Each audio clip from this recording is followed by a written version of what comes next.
Yo, what's up everybody? Akeem here, and in today's Fix of Entertainment news, what to expect from the second half of the Invincible Season 2 series. The star of the Halo series has some choice words for fans who don't necessarily agree with the removal of Chief's helmet, plus some Marvel news you might be interested in. This is your Entertainment Fix.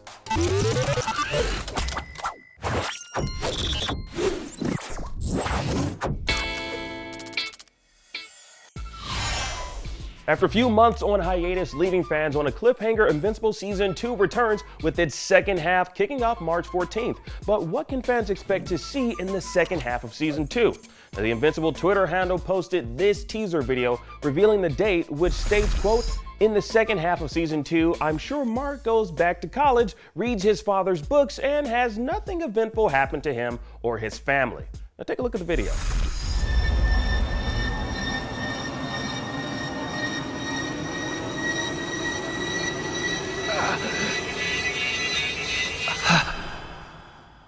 Now, the first half of Season 2 left us with a gravely injured Omni-Man, along with a battered Mark after a fight with Viltrumite soldiers on a distant planet. Now, Mark is then tasked with carrying out his father's mission of preparing Earth for Viltrumite infiltration, which, if you've read the comic, this is where the real fun begins, if you consider what takes place from this point forward fun.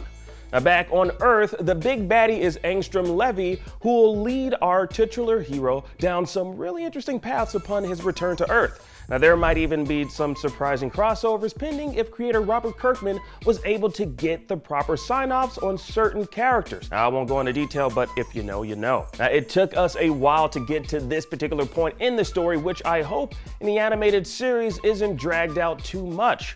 Although creator Robert Kirkman isn't shy when it comes to prolonging his televised shows for fans to enjoy them for years to come. After all, he created the comic that launched the Walking Dead franchise, which included the flagship AMC series that outlasted the comic itself, and we're still getting a steady stream of spin-offs and video games.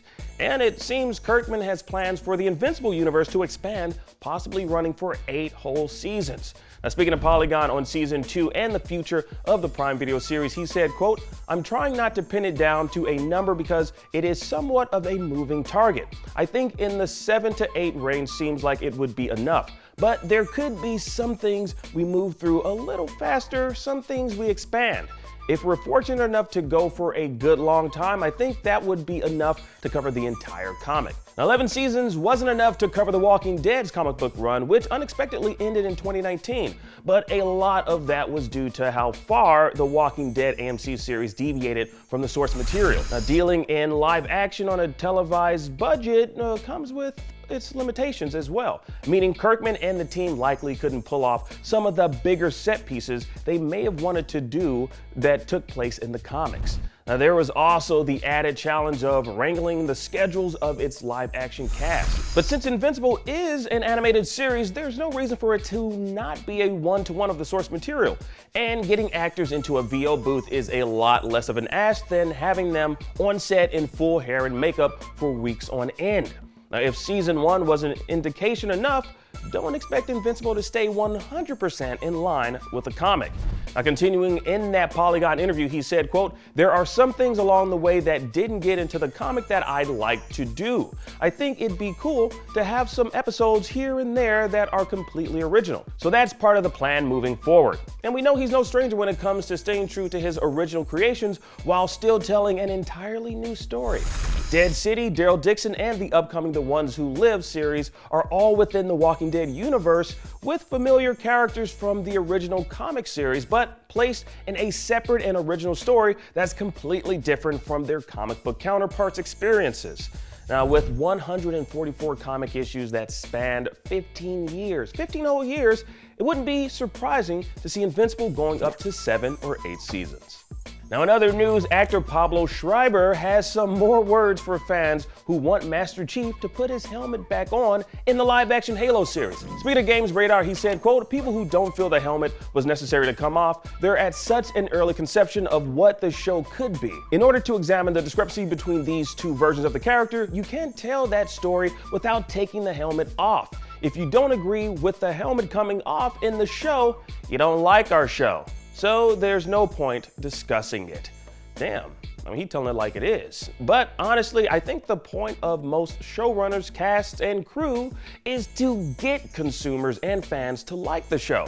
Like, I think there are ways of conveying and examining the discrepancies between John and Chief whilst the helmet remains on. Like Halo 4 kind of did that, you know, with that video game series. I don't know. And actually, I should bring this up. When you examine a show like The Mandalorian, Pedro Pascal very rarely took his helmet off unless it was pertinent to the story. And even when he had the helmet on, I mean, he was very expressive. I don't think the approach here is to say to longtime Halo fans, big whoop, if you don't like it, you're not a fan of the show. I think the approach should be, you know, we've listened to fan criticisms and hope to address it in the second season so that it's more representative of the source material you all have grown to love over the franchise's storied past.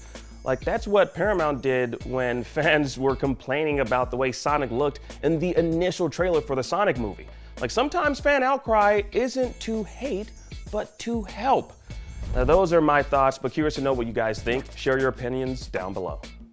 And finally, Daredevil Born Again is returning to production after being put on pause due to the writers and actors strikes. Now, after its recent run with the Echo series on Disney+, Marvel is looking to keep that momentum going with its street-level heroes. Daredevil Born Again will see the return of Charlie Cox and Vincent D'Onofrio reprising their roles from the Netflix series, as well as Jon Bernthal showing up as the Punisher.